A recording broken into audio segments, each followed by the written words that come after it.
कोण म्हणजे काय 31,000 लाडू नाही कोण म्हणजे मी बोललो जोपर्यंत तुम्ही बँकेचं अकाउंट रजिस्टर करत नाही तोपर्यंत पुढचे टॅब तुम्हाला तिथं येत नाही. आता इथं पंचायत UPI ID आणि QR कोड तुम्हाला या ठिकाणी टाकायचा आहे.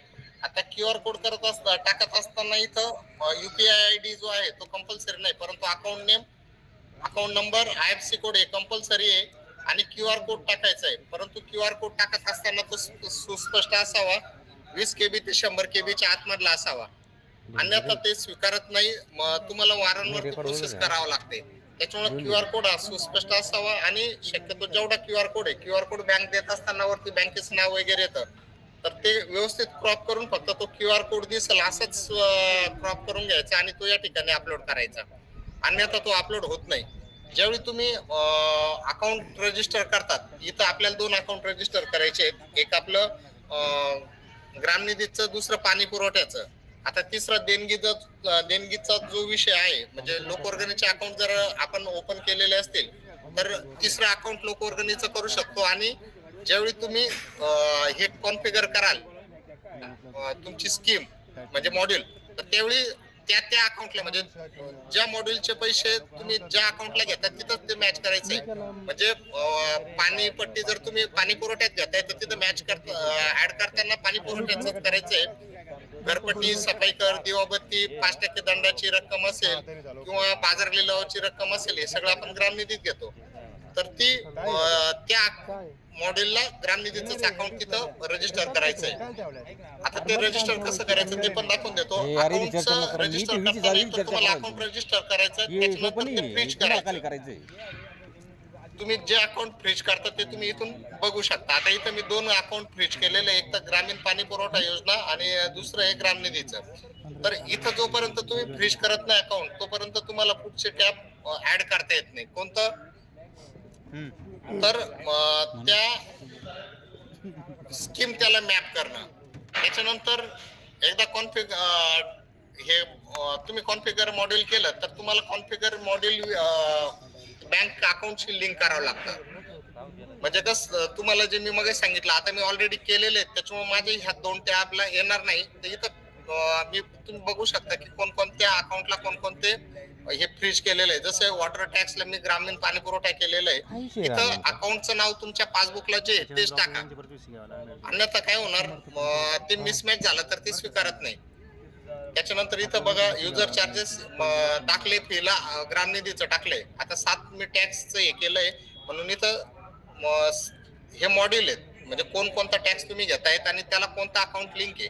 म्हणजे ज्यावेळी तुम्ही हे करतात, भविष्यात एखाद्याला वाटलं मला टॅक्स भरायचा आहे पण मी आता सफाई टॅक्सच भरणार आहे, तर ते बरोबर तेवढं अकाउंट तिथं सिलेक्ट होणार आणि त्याला ते पैसे जमा होणार. आता हा जो हे जे समर्थ पोर्टल आहे, हे तुमचं वसुलीचं आपण जे म्हणतो QR कोडने वसुली, QR कोडच्या वसुलीचे 2 भाग आहेत. एक आपण काय करतो, वसुलीला प्रत्यक्ष तिथं जातो, त्यांना QR कोड दाखवतो आणि मग ते हे करतात. परंतु शासनाला, सेंट्रल गव्हर्नमेंटला अपेक्षित काय आहे की तुमचा QR कोड कुठेतरी त्याच्या पोर्टलला येईल, म्हणजे तो पब्लिक डोमेनला दिसेल आणि तिथनं तो तुमचा टॅक्स भरू शकेल. हे समर्थ पंचायत जे पोर्टल आहे ते त्याचाच एक भाग आहे. आता इथं ह्या टॅब मध्ये तुम्हाला काय करायचं आहे की मॉड्यूल कॉन्फिगर करायचं, म्हणजे तुम्ही कोणकोणते टॅक्स घेणार आहेत, त्याच्यानंतर ते टॅक्स कोणत्या अकाउंटला घेणार आहेत ते या ठिकाणी ऍड करायचे आणि ते फ्रीज करून घ्यायचंय. तुम्ही एकदा फ्रीज केले की नंतर पुढच्या टप्प्यामध्ये तुम्हाला बाकीचे टॅब ओपन होतील. आता बाकीच्या टॅब मध्ये कोणतं आहे मग, कॉन्फिगर रेट्स.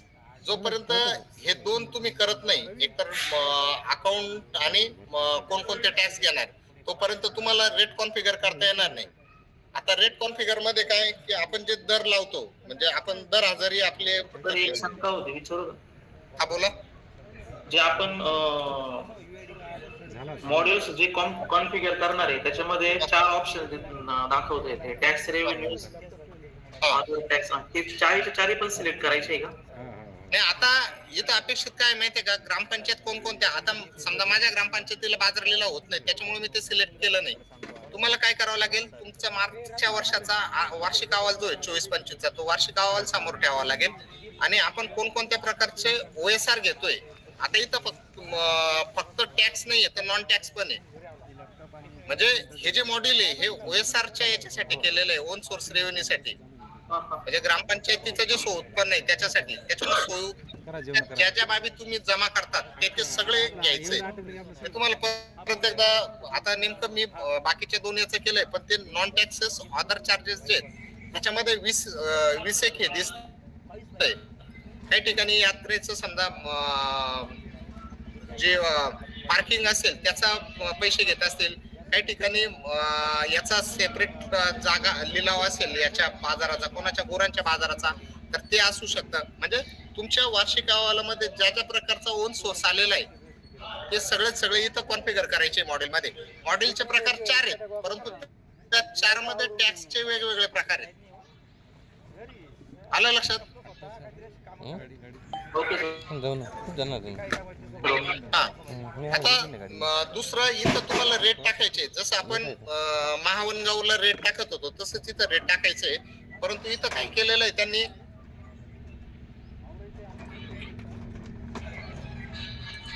जे मॉड्यूल सिलेक्ट कराल त्याच्यासाठी त्यांनी एक रेंज ठरवून दिलेली आहे. समजा सफाई करायसाठी काय पर मंथचं दिलेलं आहे. मग आपण वार्षिक पण पाणीपट्टी घेतो, तर मग आपल्याला काय करावं लागेल, वार्षिक भागिले 12 करून तो रेट इथं टाकावा लागेल. आता इथं 5 रुपये ते 1000 रुपये महिन्यापर्यंतच दिलेलं आहे त्यांनी. इथं आपल्याला आपला जो ग्रामपंचायतचा दर जो असेल तो टाकायचा आणि रजिस्टर करायचा आहे. एकदा सगळ्या टॅक्सचे रेट तुम्ही टाकले इथं, आपण दर हजारी घेतो, परंतु इथं काय त्यांनी हे केंद्राचा विचार करून दिलेला आहे. पर कॅपिटल व्हॅल्यूच्या याच्या 100 रुपयाला किती घेणार आहे, किंवा 500 ला किती घेणार आहे, किंवा पर प्रॉपर्टी पर इयर किती घेतात, तो असे 3च हे दिलेले आहे.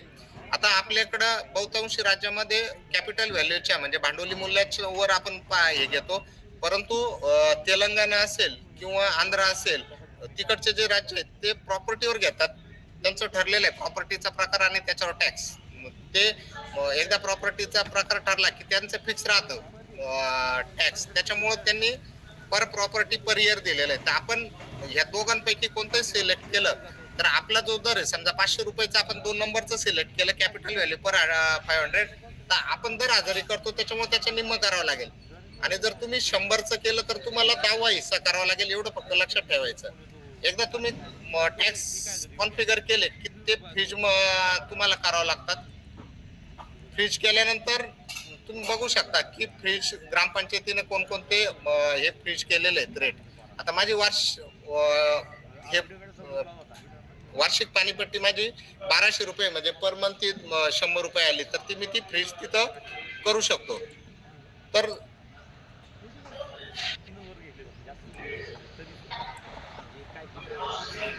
ही इथं फ्रीज जर केली एकदा की ती तुम्हाला नंतर हे करता येणार नाही.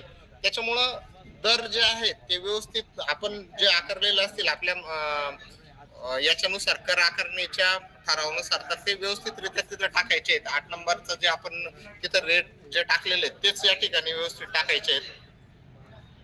याच्यामध्ये एकदा रेट टाकले तुम्ही की मग तुम्हाला पुढचे जे टॅब आहेत ते त्याच्यावर तुम्ही काम करू शकता. परंतु एक टॅब असा आहे की टॅक्स और रेंट पेअर मॅनेजमेंट सिस्टम. आता याच्यामध्ये 2 प्रकारे तुम्ही हे करू शकता. एक तर तुम्ही मॅन्युअल प्रत्येक याचं टॅक्स पेअरची एंट्री करू शकता, म्हणजे इथं फक्त नमुना नंबरचे जे खातेदार आहेत त्यांचं फक्त नाव या ठिकाणी टाकू शकता. आता याला 2 हे दिलेले आहेत त्यांनी ऑप्शन. एक तर तुम्ही 1 बाय 1 करू शकतात. त्याच्यामध्ये तुम्हाला मराठी इंग्रजीतलं नाव लागेल, त्याचं जेंडर, त्याची कॅटेगरी, त्याच्याशी संबंधित म्हणजे त्याच्या वडिलांचं किंवा त्याच्या तिच्या पतीचं नाव. म्हणजे इथं दिलेलं आहे बघा, सन ऑफ, डॉटर ऑफ किंवा वाईफ ऑफ. तर इथं सन ऑफ म्हटल्यानंतर त्यांच्या वडिलांचं नाव इथं टाकायचंय, मोबाईल नंबर आणि पिन कोड. आता मोबाईल नंबर कशाला टाकायचा आहे तर भविष्यामध्ये त्या यांना ज्या नोटीस वगैरे जाणार आहे, डिमांड नोटीस, त्या सगळ्या व्हॉट्सअपद्वारे जाणार आहे असं शासनाचं धोरण आहे. त्याच्यामुळे इथं मोबाईल नंबर टाकायचा आहे. आता इथं हे टाकण्यासाठी 2 ऑप्शन आहे. एक तर तुम्ही 1 बाय 1 डेटा एंट्री करू शकता किंवा इथं तुम्ही फॉर्मॅट डाउनलोड करू शकता. टेम्पलेट दिलेलं आहे इथं, म्हणजे तुम्ही सगळ्या टॅक्स पेअरची माहिती त्याच्यामध्ये एकदा भरली. ते कसं आहे टेम्पलेट ते पण तुम्हाला दाखवतो.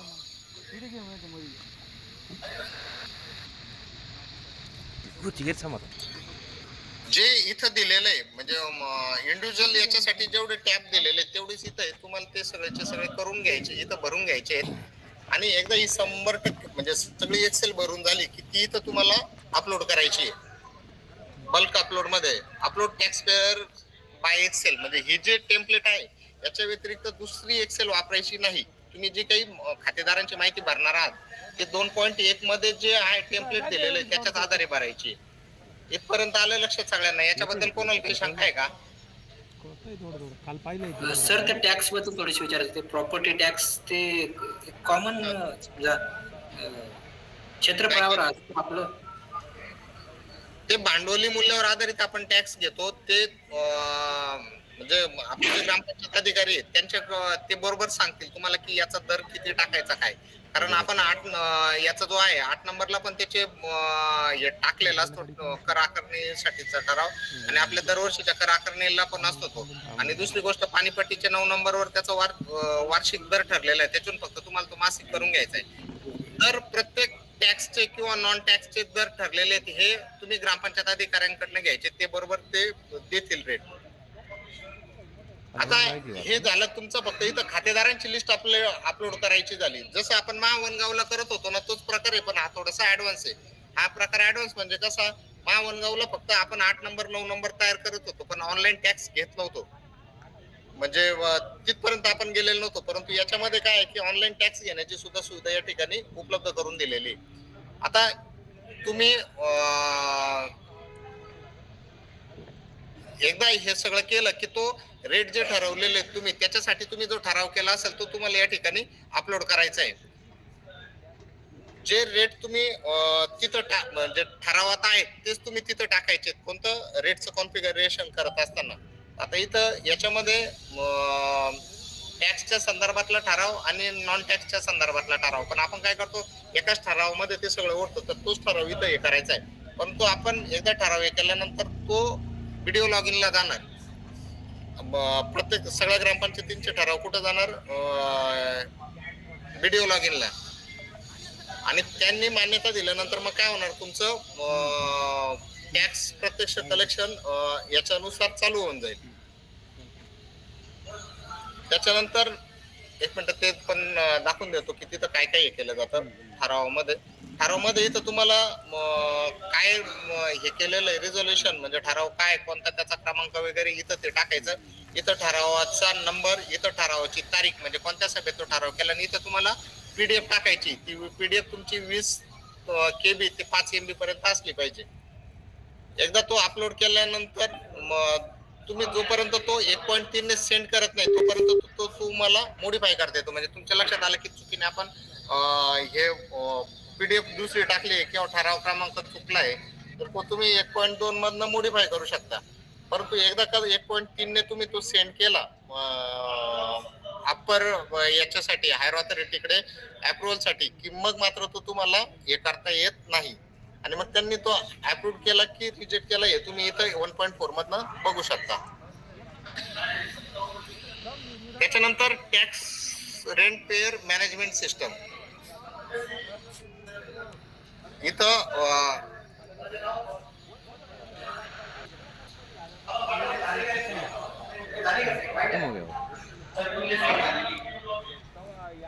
त्याच्यानंतर पुढचा जो टॅब आहे तो टॅब आहे तुमचा पंचायत ॲसेट मॅनेजमेंट सिस्टम. म्हणजे ग्रामपंचायतीच्या ज्या मत्ता आहेत त्या सगळ्या मत्तांची नोंद या ठिकाणी करता येणार आहे याच्यासाठी.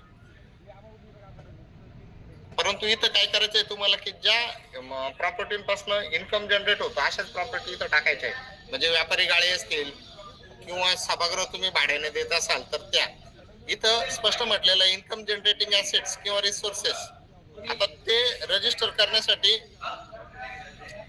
इथं register number asset register number हे कोणाची आहे गव्हर्नमेंटची की प्रायव्हेट आहे. समजा गव्हर्नमेंट त्याच्यानंतर इथं कॅटेगरी दिलेली आहे की काय जमीन तुम्ही भाड्यातत्वावर देतायत वीज पुरवठा करतायत किंवा सभागृह वगैरे हे सगळे इथं दिलेले आहे. याच्यापैकी जे काही तुम्हाला ज्याच्यापासून उत्पन्न मिळतं ते तुम्ही इथं टाकू शकता. आता ज्या लोकांकडे सक्शन मशीन असेल त्यांनी व्हेकल अँड इक्विपमेंट टाकू शकता. इथं मग ते दिलेलं आहे काय नेमकं तुम्ही त्या क्रायटेरियामध्ये काय काय येतं, त्या ऍसेट कॅटेगरीमध्ये काय काय येतं ते इथं दिलेलं आहे. तुम्हाला एखादी गोष्ट समजली नसेल तर तुम्ही ती इथनं पाहू शकता की त्या हेड खाली कोणकोणते टाईप दिलेले आहेत ते येतं लक्षात. म्हणजे इथं कोणत्या ऍक्टिव्ह ऍसेट टाकायचे की ज्याच्यापासून इन्कम जनरेट होतं फक्त तेच ऍसेट टाकायचे. त्याच्यानंतर पुढचे जे टॅब आहेत, ज्यावेळी हे टॅब भरले जातील म्हणजे बँक डिटेलचं tax non tax module rate, त्याच्यानंतर तुमचं टॅक्सच्या यांचं म्हणजे मिळकत धारकांचे नाव, त्याच वेळी तुमच्या खालचे टॅब तुम्हाला एडिट करता येतील. आता प्रॉपर्टी आणि हाऊस टॅक्स असेसमेंट मध्ये तुम्हाला इथं रजिस्टर करावं लागेल प्रॉपर्टी. म्हणजे समजा एखादं नाव टाकलंय, समजा आपण गौरव सांगले नाव टाकलंय तर त्यांची प्रॉपर्टीची त्यांची कोणती प्रॉपर्टी आहे तुम्हाला इथं टाकावं लागेल. आता याच्यामध्ये समजा प्रॉपर्टी नंबर 1 टाकला, इथं त्या प्रॉपर्टीचा यूज कसा आहे, आता इथं 3 दिलेले आहे, रेसिडेन्शियल, कमर्शियल आणि इंडस्ट्रीयल.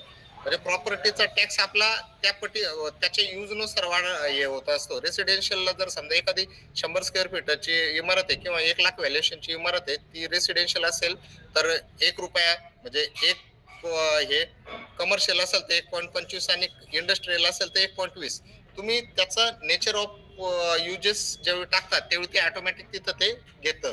त्याच्यानंतर विलेज, आता इथं समजा नेचर ऑफ युजेस आपण रेसिडेन्शियल केलं, त्याच्यानंतर सिलेक्ट विलेज. आता माझ्याकडे 2 महसुली गाव आहेत म्हणून समजा दुगाव घेतलं, ऍड्रेस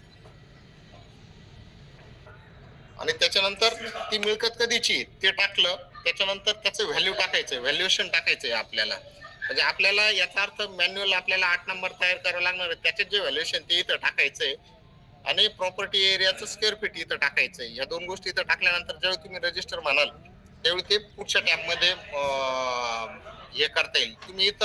तुम्हाला काय करावं लागेल, तुम्ही समजा 100 खातेदार टाकले तर 100 खातेदारांची मिळकतींचं इथं प्रॉपर्टी रजिस्टर करून घ्यावं लागेल. त्याच्यानंतर सर एक विषय होता, जे आपण आता जो एक्सेल फॉर्मॅट डाउनलोड झालेला आहे, त्याच्यामध्ये जी डेटा एंट्री करणार आहे ती म्हणजे 8 नंबरवर खातेदारांचीच राहील. ओके, खातेदार म्हणजे मिळकत धारक थोडक्यात. हा, ते नमुना नंबर 8 वरनच येईल ना. 8 वर ना. हो हो हो. आणि आता इथं property ID card, property number म्हटलेलं आहे, जो 8 नंबरला नंबर असेल तो 8 नंबरला त्या मिळकतीचा नंबर आहे तोच तिथं टाकायचा आहे. आला पाहिजे ना. आता इथं एका मिळकत धारकाच्या नावाने एक्सेल शीट मध्ये जर आपण ग्रामपंचायतीचा डाटा भरणार आहे, त्या एक्सेल शीट मध्ये जर आपण ऍज इट इज 8 नंबर उतरवणार आहे तर ते इकडं बाय डिफॉल्ट कॉन्फिगर नाही होणार का? नाही होते ना. आता काय झालंय माहितीये का, याचं ट्रेनिंग कुठंच झालेलं नाही अजून, म्हणजे याच्यासाठीच. परंतु शासनाने काय केलं, पोर्टल चालू करून दिलं आणि सगळीकडे सूचना देऊन टाकल्या की माहिती भरायला सुरुवात करा. आता याच्यामध्ये आणखीन काही टॅब असे असू शकतात. म्हणजे मी तर पूर्ण चेक केलंय, त्याच्यामध्ये जसं बल्कने तुम्ही 8 खातेदारांचे किंवा मिळकत धारकांचे नाव टाकताय तसं बल्कने मिळकतींचं कुठं दिसत नाहीये. म्हणजे तो टॅब इथं कुठंच दिसत नाही. किती सुविधा इथं बल्क मध्ये खातेदारांचे नाव आणि त्यांची पर्सनल इन्फॉर्मेशन अपडेट करू शकतो, अपलोड करू शकतो. म्हणजे आता इथं काय झालं, तिकडं तुमचं खातेदारांची नाव हे होत होते, इथं तुमचं काय होतंय, मिळकतीचे क्रमांक होत आहेत. त्याच्यानंतर कोणती मिळकत कोणत्या मालकाची ते तुम्हाला 4 नंबर मध्ये मॅप करायचंय. म्हणजे समजा 1 नंबरची मिळकत समजा किरण शिंदेची, 2 नंबरची समजा गौरव सांगांची, म्हणजे असं तुम्हाला या ठिकाणी मॅप करायचंय. त्याच्यानंतर एकदा का तुम्ही हे केलं की तुमचा 8 नंबर पूर्ण तयार झालं, मिळकत धारक आणि मिळकतीच्या वर्णनासह, की मग तुमची डिमांड जनरेट करता येईल तुम्हाला. आणि नंतर पुढचा जो टॅब आहे, म्हणजे इथं तुम्ही काय कराल, एकदा 8 नंबर तुमचं कम्प्लीट झालं याच्यामध्ये की तुम्ही हे करू शकता, डिमांड जनरेट करू शकता. डिमांड जनरेट केल्यानंतर इथं टॅक्सचं रिसिप्ट तुम्ही इथं हे करू शकता.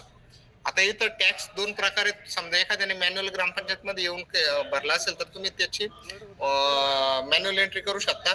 आणि जर एखाद्याने परत त्याच्या घरी बसून हे केलेलं असेल तर ते तिकडनं सुद्धा त्याची एंट्री बाय डिफॉल्ट याला सिस्टमला होणार आहे.